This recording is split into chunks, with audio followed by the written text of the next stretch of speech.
응. 할렐루야. 네. 주님을 찬양합니다. 할렐루야. 아, 여기가 그렇군요. 자, 여러분 지난 한 주간 동안 잘 지내셨습니까? 아멘. 예. 여러분 목소리를 들으니까 활기차고 힘찬 거 보니까 아멘. 승리를 하셨습니다. 아멘. 자, 우리가 이제 입술로는 아멘을 하는데 오늘 말씀에 비춰가지고 정말 얼만큼 우리가 승리를 했는지 우리가 나 자신을 돌아보는 시간을 갖겠습니다. 자, 그렇습니다. 오늘은 하나님께서 우리에게 주신 말씀 중에서 자, 우리 함께 할까요? 온 땅에 퍼진 예수의 소문. 온 땅에 퍼진 예수의 소문. 온 땅에 퍼진 예수의 소문. 온 땅에 퍼진 예수의 소문. 예, 이 제목 가지고 말씀을 나누려고 합니다. 그 책이 영화로도 되어져 있는데 어떤 책이 있는가 하면은 눈먼 도시라고 하는 영화가 있어요. 근데 그게 노벨 문학상 작품이면서 그것이 이제 영화화 됐는데 그 스토리는 이렇습니다. 한 도시에 어느 날 갑자기 백색, 눈은 떴는데 눈이 안 보이는 거예요. 그래서 이 백색 눈먼 이렇게 환자들이 발생을 하는 겁니다. 그래서 운전을 하고 가는데 저 앞에 신호등이 있어서 멈춰야 되겠다라고 했는데 갑자기 깜깜하게 안 보여지는 거예요. 그리고 의사가 진료를 하려고 하는데 갑자기 앞에 사람이 안 보이는 거예요. 그렇게 하면서 이 많은 사람들이 생활이 정지가 되고 생활을 할 수가 없는 그런 상태가 됐는데 이것이 병이다, 전염병이다 해가지고 이분들을 이제 감금을 해가지고 수용소에다가 수용을 하는 거예요. 그럼에도 불구하고 많은 사람들이 그 도시에 있는 사람들이 다 눈이 멀었어요. 눈은 떴는데 보이지가 않은 거예요. 모두가 하얀 도시예요. 백색 도시예요. 다 하얘요. 근데 그 중에 한 사람이 바로 그 안과 부인 한 사람만 눈이 보이는 거예요. 그리고 다른 사람들은 다 안 보이는 거예요. 근데 이 여인도 자기도 안 보이는 것처럼 그 수용소에서 같이 생활을 하다가 결국에는 어떻게 해서 그 수용소를 탈출하게 됩니다. 탈출을 하게 돼가지고 일반 이제 상가 이런 데 도시를 나와보니까 모두 힘 있는 사람들이 그 도시를 다 장악했어요.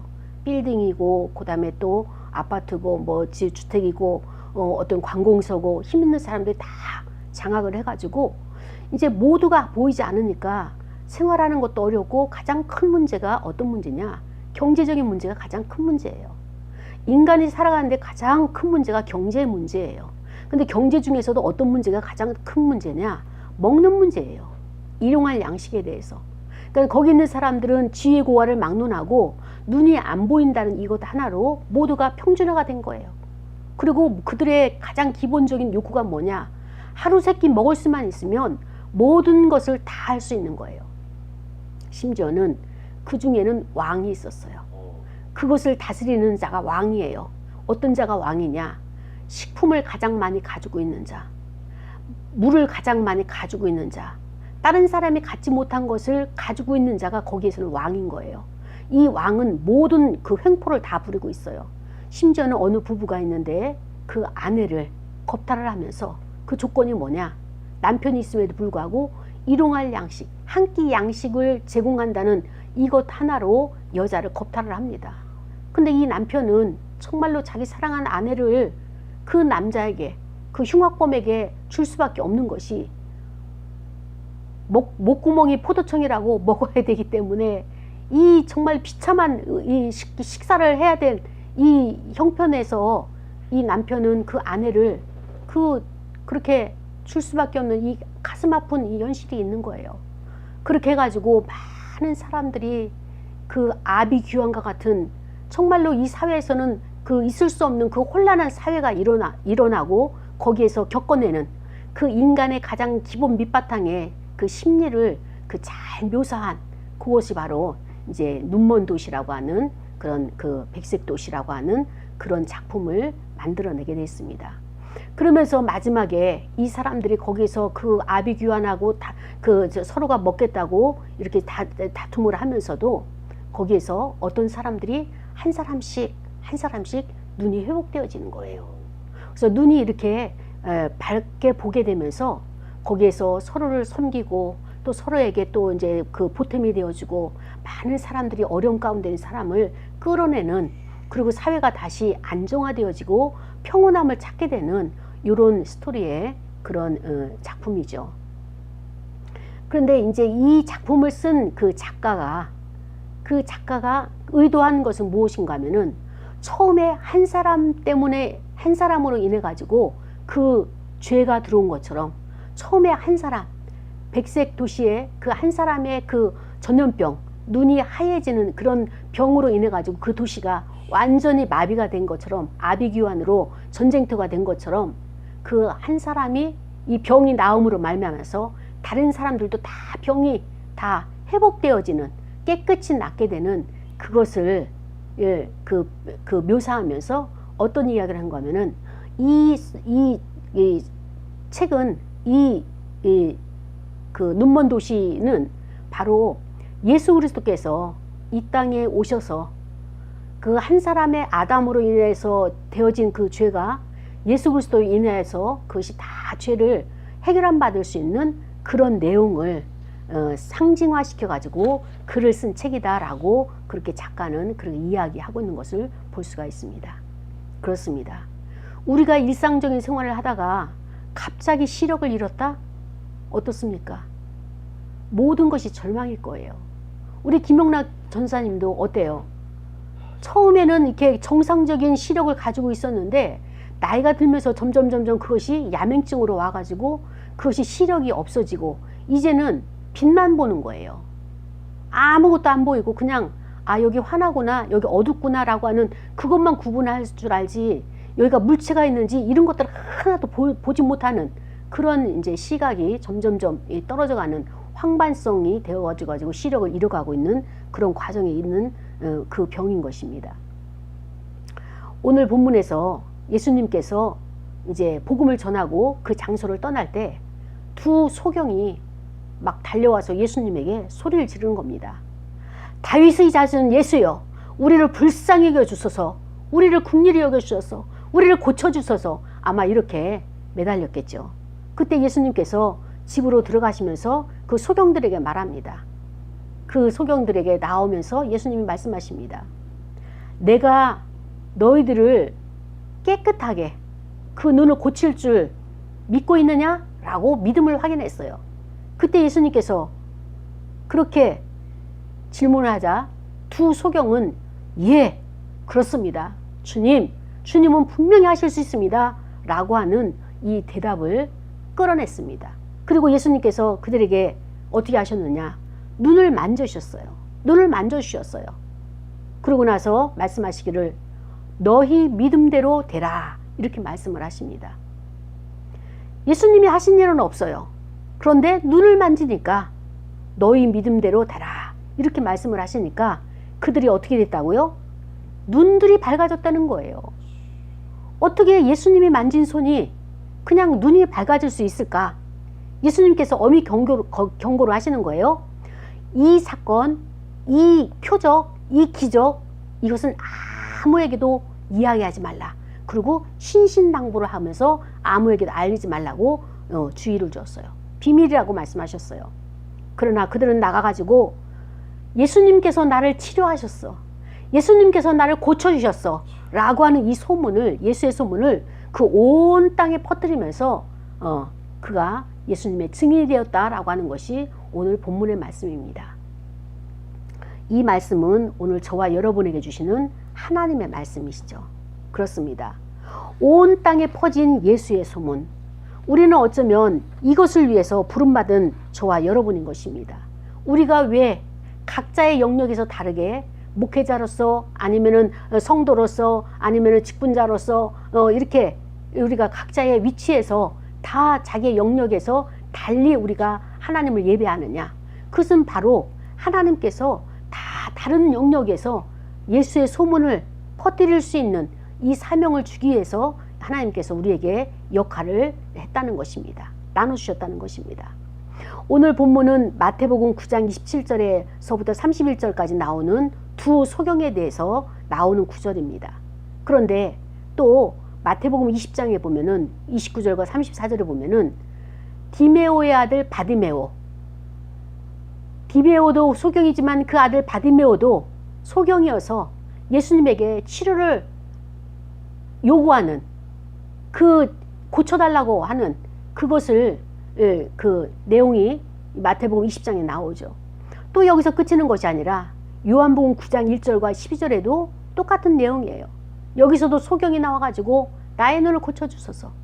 또 마가복음 10장 46절과 52절에도 똑같은 디메오의 아들 거지 바디메오가 예수여 나를 불쌍히 여기소서, 나를 고쳐주소서 라고 하면서 이렇게 예수님에게 치료해달라고 간절히 절박하게 매달리는 것을 볼 수가 있습니다. 우리는 여기서 볼 수 있는 하나님께서 우리에게 요구하시는 것이 무엇이냐? 필요를 주신 거예요. 내가 원하는 것이 이거예요, 하나님. 내가 원하는 것이 이거예요, 예수님. 우리 안에는 원트가 있는 거예요. 우리 안에는 소원이 있는 거예요. 이 소원은 누가 주시느냐?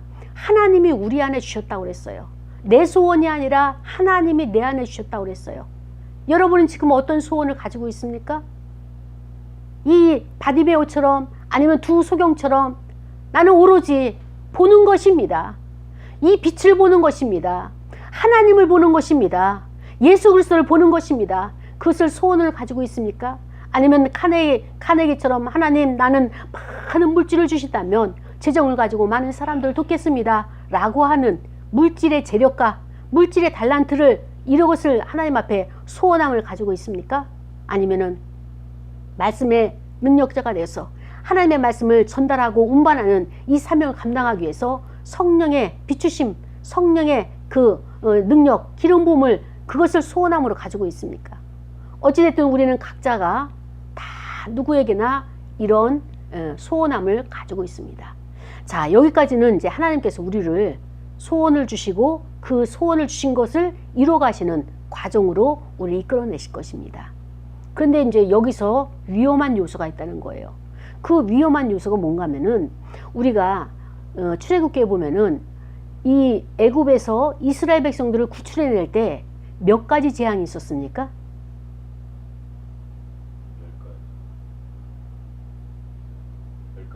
10가지 재앙이 있었죠. 그렇죠. 이 10가지 재앙을 다른 말로 이야기한다면 우상. 그렇죠. 우상이죠. 우상이에요. 그 나라에 10가지 우상들이 있는 거예요. 그 사람 속에 그때 그 당시 살고 있는 사람들 안에는 10가지 우상이 있는 거예요.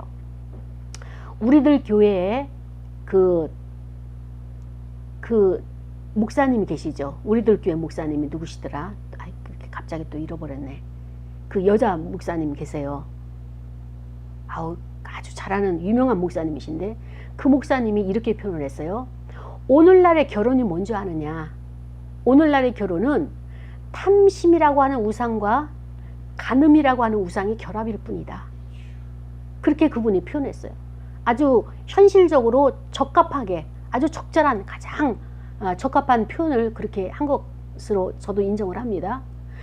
요즘 사람들이 남녀가 만나가지고 서로 자기들이 좋아가지고 혼전순결도 지키지 아니하고 여러 가지 것을 좋으면은 그냥 같이 합하고 같이 섞고 해가지고 거기서 아이가 태어나게 되면 임신을 하게 되면 어쩔 수 없이 거기에 밀려가지고 결혼식을 하게 된다. 그렇기 때문에 이 침소가 깨끗하지가 않고 침소를 더럽혔기 때문에 여기에 대한 죄의식조차 없다. 이것이 가장 결혼에 대한 큰 문제다 라고 이야기하고 두 번째 탐욕의 문제는 무엇인가 하면은 결혼을 하려면은 남자 편에서 집을 어떻게 구해올 것이며 또 세간살인 여자가 얼만큼 할 것이며 요것을 너의 재물과 나의 재물을 결합을 시켜서 우리가 어떻게 할 것이냐라고 하는 이 탐욕과의 경쟁이라. 다른 사람 집과 우리의 연합을 통해 가지고 그것이 정말로 그 경쟁하듯이 탐욕의 이 우상이 자리를 잡고 있어서 그래서 우리가 선택하는 것이 하나님의 인도하신 사람, 하나님께서 붙여준 사람, 또 하나님께서 예배하신 사람 이 개념이 아니라 경제가 맞고 그 다음에 또 자기 눈에 보아서 S라인이고 그 성적인 호감을 느끼고 하게 되면 이래서 결혼을 한다라고 하는 그 이야기를 했는데 그렇습니다. 애굽에서의 10가지 재앙이라고 하는 것은 하나님이 보시기에는 우상이었어요. 사람들 마음속에는 이런 우상들이 다 가지고 있습니다. 지난주에 어떤 분들을 만났는데 이런 이야기를 했어요. 그분들 두 분 다 왜 목사님들이 돈을 밝히느냐 그 이야기를 했어요. 그리고 또 한 분도 왜 목사님이 대기업처럼 그렇게 교회를 세습을 해주느냐, 자기 아들에게 세습을 해주느냐, 그렇게 하면서 이렇게 항의를 했어요.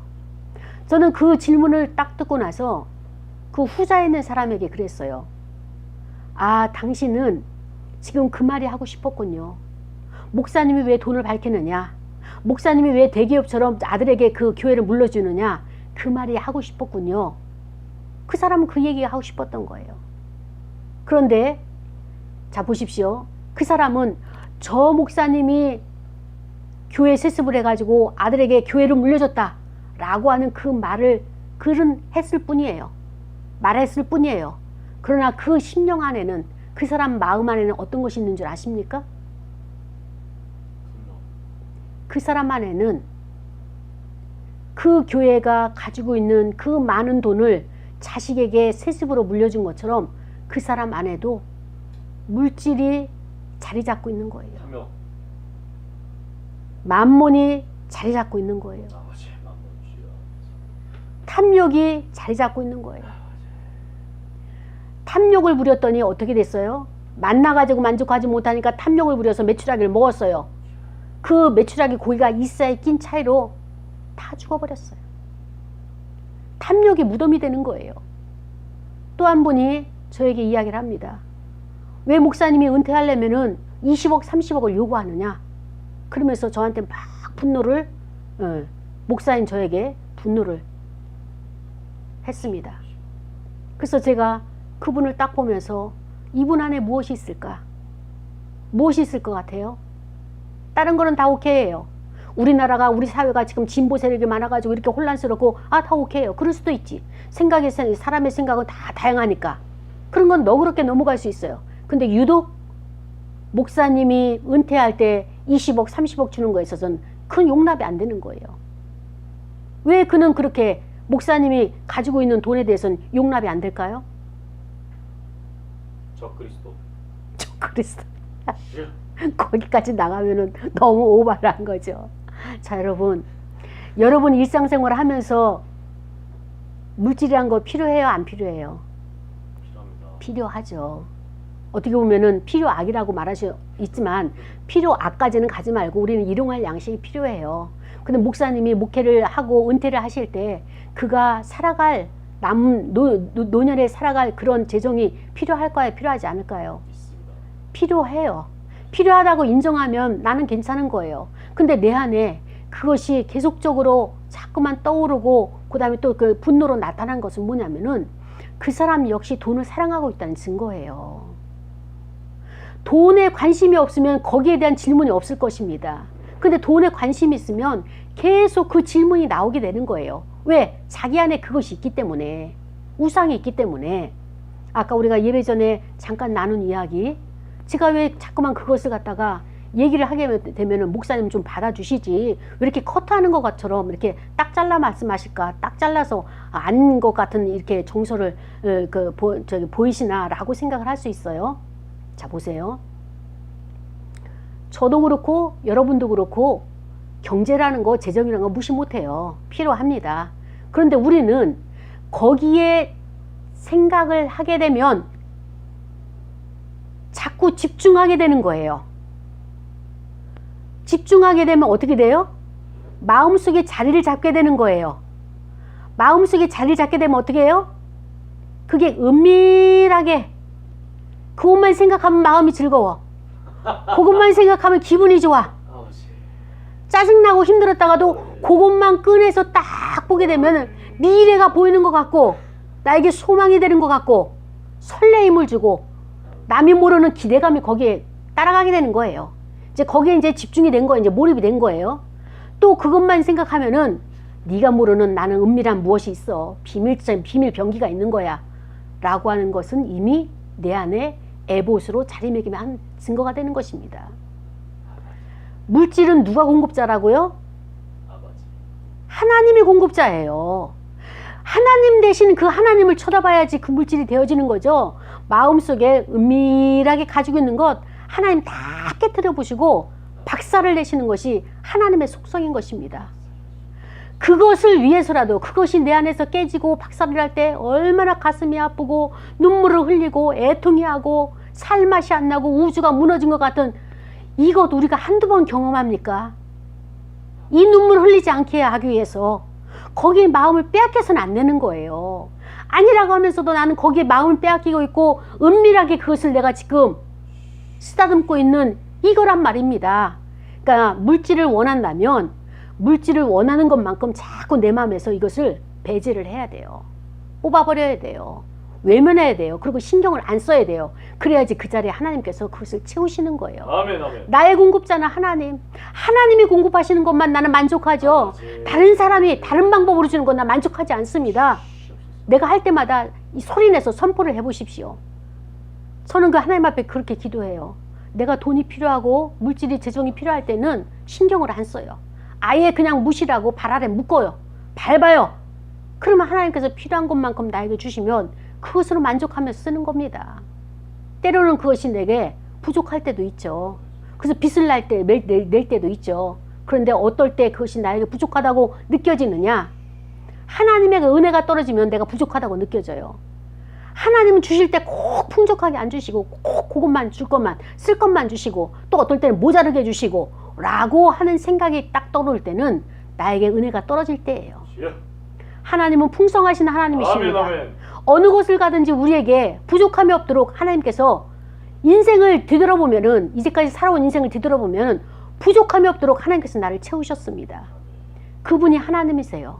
그러니까 내가 마음속에 은밀하게 계산한 거 있었어요. 근데 하나님이 여지없이 그걸 깨뜨리셨어요.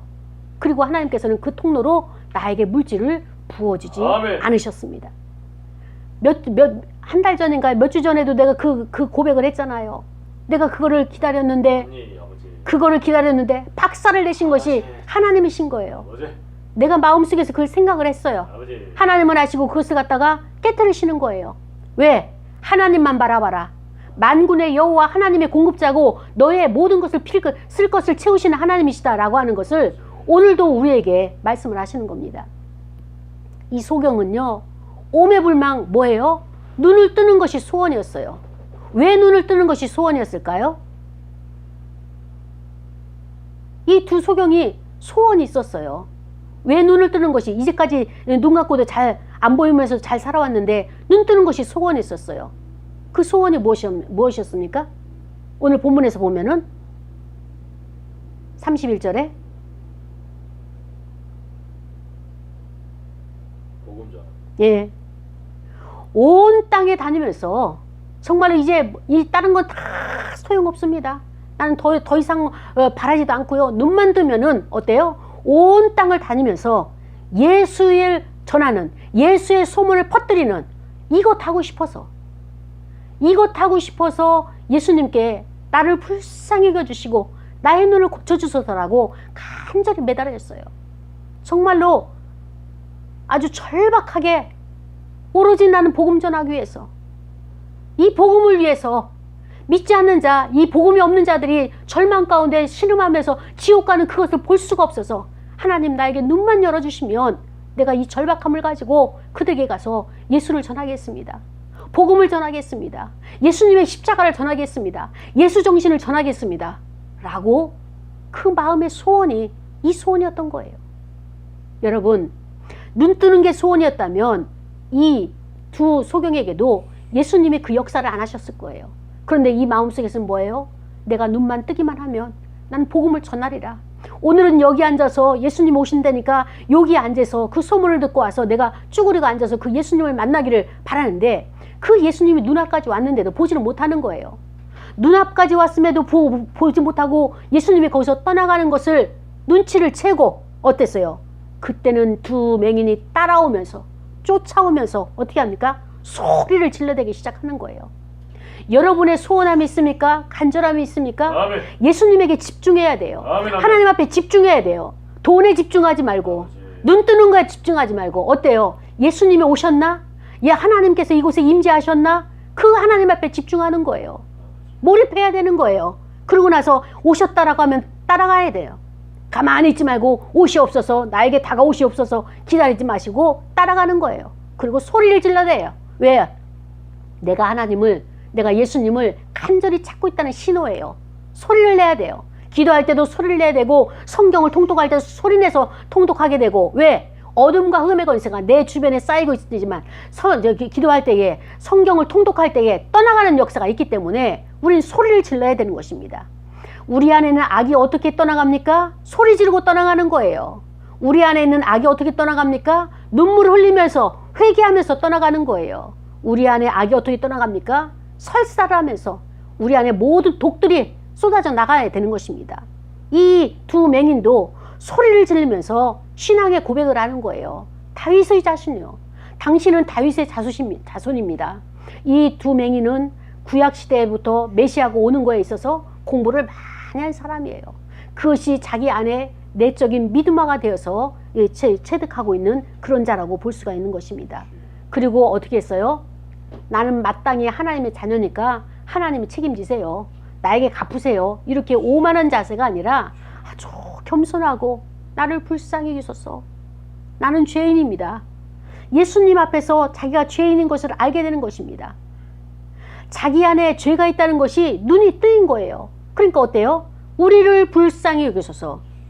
아니 내가 예수님이나 나나 똑같은 사람이고 똑같은 하나님의 창조물인데 뭐 내가 아쉬울 게 뭐가 있어? 이렇게 말할 수도 있으나 그러나 그는 그렇게 말하지 않냐고.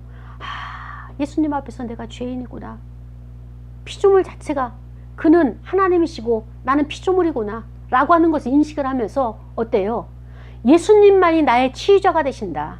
그분이 나를 고치지 아니하시면 난 다시는 고침받을 수 있는 기회가 없다. 그러니까 기회는 지금이다 라고 생각하고 예수님이 나를 고치시는 치유자라는 것을 자기가 죄를 깨닫고 나니까 그것이 보여져 가지고 이제 고칠 방법, 인간의 힘으로는 고칠 방법이 하나도 없었으나 그 하나님의 아들 메시아는 이것을 고친다고 하는 그 믿음이 예수님께서 끌어내므로 말미암아서 그 예수님에게 매달리게 되는 이런 기회가 주어짐을 보게 되는 것입니다. 그렇습니다. 아까도 우리가 마음속에 소원이 다 각자 다를 거예요. 목회하는 목사님들은 어떻게 하면 아름다운 성전을 정말로 그것에서 아름다운 예배 공동체를 만들어서 하나님 앞에 그 공동체를 올려드릴까라고 하는 그런 소원을 가지고 있을 것이고, 또 우리가 직분자들은 어떻게 하면 교회에 봉사를 하고 하나님의 성전을 세워서 많은 사람들에게 유익을 주고 하나님 앞에 영광 돌릴 수 있는 그런 재정이 필요한 곳은 재정이 되어주고, 또 봉사가 필요한 곳은 섬김이 되어주고, 또 여러 가지 많은 사람들 돌봐야 될 때는 기도로 돌보고 이 중보하고, 이런 것이 각자의 사역마다 각자의 위치마다 이런 것에 마음의 소원을 가지고 있을 것입니다. 거기까지는 좋지만 우리는 뭐예요? 거기에 몰입하고 매이게 되면 그런 우상이 된다라고 하는 것을 우리는 조금 전에 함께 나눴습니다. 우리가 살아가는 이 시대에 가장 필요한 것이 있습니다. 그 필요한 것이 무엇이냐? 바로 우리에게는, 우리의 문제는 복음이 없다는 거예요. 나에게도 없고 너에게도 없고 모두에게 이 복음이 없어요. 그 복음이 있는데 그 복음이 어떻게 되느냐? 우리에게는 유사 복음이 되고 말았어요. 짝퉁 복음이 들어오고 말았어요. 그러니까 우리는 어때요? 이게 진짜 복음인지, 이게 진짜 진리인지, 아니면 세상과 타협해가지고 좀 이렇게 타협하는 그것으로 인해가지고 우리는 지금 혼란한 이런 신앙생활을 하고 있는 저와 여러분이 되고 말았습니다. 그렇습니다. 사랑하는 여러분, 우리는 하나님 앞에 나의 소원이 있다면 절박하게 그분을 부르짖는 거예요. 찾는 거예요. 이것이 신앙입니다. 아멘. 그리고 예수님을 만났다면, 말씀을 만났다면 어떻게 돼요? 그 말씀을 우리는 어떻게 돼요? 그 말씀 앞에서 눈이 열렸으면은 이제 그 말씀을 따라가는 거예요. 다른 데를 가지 말고 그 말씀을 따라가는 거예요. 여기가 좋대더라, 저기가 좋대더라 말씀하셨잖아요. 너희의 그 천국은 여기 있다 저기 있다가 아니라 너희의 마음에 있다라고 말씀을 하신 것입니다. 예수님께서 어땠습니까? 이 두 맹인이 따라오면서 소리를 지르면서 간절히 자기 소원을 아랬을 때 이 두 소경은 그 눈이 고침받게 되는 것을 볼 수가 있습니다. 사랑하는 여러분, 이 소경이요. 예수님이 계신 이곳에, 오신다고 하는 이곳에 자리를 계속 지키고 있었기 때문에 예수님이 오셨지. 이 소경이 저쪽 다른 동네로, 이쪽 동네로 여기저기 소문을 따라 다녔다면 예수님을 만날 수 있었을까요? 있었어요. 예수님이 오신다고 하는 이 장소에서 자기 자리를 지키는 것이 이게 신앙인 거예요. 그래야지 예수님 만날 수 있는 것입니다.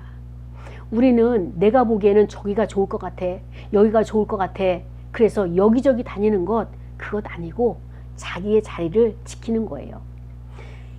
이사야서 14장에 보면은 그 루시퍼라고 하는 천사장도 자기의 자리를 지키지 않냐고 어떻게 했어요?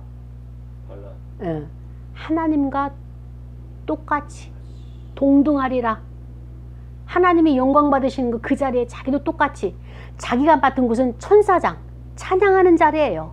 그 자리에 있을 때 하나님께서 영광을 받으시고 하나님께서 그에게 영광의 자리를 초청을 하는데, 그 자리를 내려놓고 자기 스스로가 하나님과 동등되리라 자리 이탈한 것, 이게 중요한 거예요.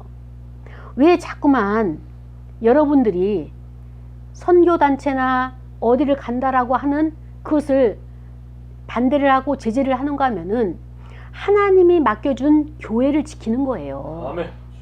하나님이 이곳에서 예배하라 했으면 여기서의 양식으로 족한 줄 알아야 되는 거예요. 이곳에 가고 저곳에 가고, 저는 이렇게 생각합니다.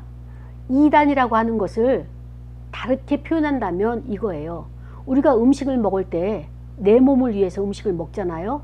그런데 건강한 음식을 먹나요? 유기농으로 만드는 음식을 먹나요? 아니면은 조금 좀 질이 떨어진 음식을 먹기를 원하나요? 유기농. 그렇죠. 최고로 정결된 유기농을 먹기를 원하죠. 그와 마찬가지로 하나님의 말씀이 이단이라고 되어진 곳에서는 저는 이렇게 표현해요. 상한 음식이다. 물론 그 상함의 농도가 많이 상한 것도 있고 살짝 상한 것도 있고, 아니면 이제 뭐 그냥 뭐 해서 먹을 수도 있지만은, 어차피 하나님의 말씀을 먹기 위해서는 건강한 것, 구별된 것, 유기농과 같이 정제된 것, 하나님 앞에서 이런 것을 먹기를 원하는 거예요. 아멘. 그런데 그것이 하나의 말씀만 가지고 지금 이야기했죠. 그러나 예배의 모든 시스템, 이 모든 것들이 다 거기에 들어가 있는 거예요. 우리가 예배를 하나 이렇게 짜는 것도 신학이, 조직적인 신학이 거기에 들어가 있어서 이 예배, 하나님의 예배가 나오는 것이지, 그냥 인간적인 이것이 좋을 것 같아서 그걸 집어넣고 이래야지 사람이 많이 모일 것 같아서 이런 것을 또 하고, 이런 행사도 하고, 그 행사는, 이벤트는 하나님께서 기뻐하는 거다, 기뻐하지 않는 거다. 기뻐하지 않는다. 예, 지난주에 분명히 속죄제물을 바치면서 이 제사에, 이벤트에 신경 쓰지 말고 행사에 신경 쓰지 말고 우리는 내 마음을 찢는 거에 대해서 우리가 지난주에 같이 나눴던 말씀인 것입니다. 그렇습니다. 소경도 다양해요. 지금 바디메오 같은 소경이 있잖아요. 근데 예수님을 만날 때 겉옷을 다 걷어붙이고 뛰어갔잖아요. 겉옷을 걷어붙였다는 것은 무엇입니까? 이 혼이불 같은 옷 하나 걸치고 있는데 그것도 다 벗어 던진 채로 그 예수님을 만나기 위해서 뛰어가는, 창피함도 무릅쓰고 뛰어가는 소경이 있잖아요. 그런데 치유한 다음에 어떻습니까? 오늘 본문에 나와 있는 이 두 소경은 예수의 소문을 온 땅에 퍼뜨렸어요. 그런데 어떤 소문은, 이 바디메오 같은 사람은 어떻습니까? 예수님이 가는 곳에 어떻게 합니까? 같이 간 거예요. 예수님을 따른 거예요. 그 즉시 예수의 제자가 되는 거죠. 또 어떤 사람은 따라갈까요? 했을 때 예수님이 아니다라고 예수님께서 말씀을 하셔요. 그럼 아니다 하는 사람은 어떻습니까? 그 자리에서, 그 현장에서 어떻게 합니까? 그 자리를 지켜내는 것이 바로 저와 여러분의 그런 하나님께서 주신 소명인 것입니다. 사랑하는 여러분, 우리는 지금 이 시간에 결단을 할 거예요. 어떤 결단을 합니까? 지금은 저와 여러분이 소경 상태예요. 우리나라를 보더라도, 우리 영적인 교계를 보더라도 정말 소경 상태예요. 그래서 이 말씀을 더 나누기 원하지만 다음 기회에 또 나누기를 원하고, 지금 우리는 보지를 못하고 있어요. 그래서 방향 감각을 잃어버리고 있습니다. 그래서 오늘 찾아오신 예수님에게 우리가 어떻습니까? 내 죄를 돌아보면서 내가 고침받아야 돼요. 나의 영적인 눈이 열려야 되는 것입니다. 이 눈을 고침받지 못하면 어떻게 됩니까? 우리는 그 다음 단계로 나갈 수가 없어요. 그 다음 단계는 어디입니까? 우리는 내 눈이 열어진 자에게는 보여지는, 아하, 나는 나병 환자구나, 나는 나 환자구나, 중풍병자구나 라고 하는 자기 자신을 보게 될 것입니다. 이것이 보여져야 돼요. 그래서 나를 불쌍히 여겨주셔서, 우리를 불쌍히 여겨주셔서 이 치유의 기적이라는 이런 소원을 하나님 앞에 아뢰어야 되는 거예요. 우리 믿는 자들이 먼저 이 치유함의 이 과정으로 초청을 받아야 됩니다. 그래서 나라와 민족을 위해서 기도하고 우리 이 혼란한 사회를 위해서 우리가 기도를 해야 되는 것이에요. 이것은 혼자 기도하는 것이 아니라 한 목소리로 공동체로 함께 나가야 될 그 단계가 바로 다음 단계에 우리가 주어져 있습니다. 그렇기 때문에 우리는 오늘 말씀 속에서 나는 소경이었구나, 이 소경임을 깨닫고, 그렇다면 나는 예수님이 필요하구나, 예수님 나의 삶에 오시옵소서, 나의 인생에 오시옵소서, 여기에 오시옵소서 라고 그 예수님을 초청하면서 우리가 이 시간에 기도할 거예요. 하나님, 예수 그리스도는 참된 복음이십니다. 그 복음이 아닌 진정한 그리스도를 기다리는 자가 아니라 그냥 우리가 유사복음, 정말로 그 비슷한 것 가지고 내가 만족하는 그런 인생이 아니라 진정한 참신 대신 진리 대신 그분으로 인해서 만족하는 그런 눈이 열리는, 그런 눈이 열리는 귀한 시간이 되어지도록 나를 도와주시고, 그리고 내 앞에 또 하나님께서 주시는 그런 이 나병 환자 같은 이런 상태도 하나님께서 치유하셔서 하나님 이 사회를 위해서, 이 시대를 위해서, 이 교계를 위해서, 우리 믿음의 형제와 자매를 위해서 정말 사명 감당할 수 있도록, 정말로 다른 곳에 마음 뺏기지 않고 하나님의 뜻을 위해서, 길을 위해서 볼 수 있는 눈 열어달라고 통성으로 기도하시겠습니다. 하나님 아버지 감사합니다. 우리도 주 앞에 나올 수 있도록 인도하시옵소서.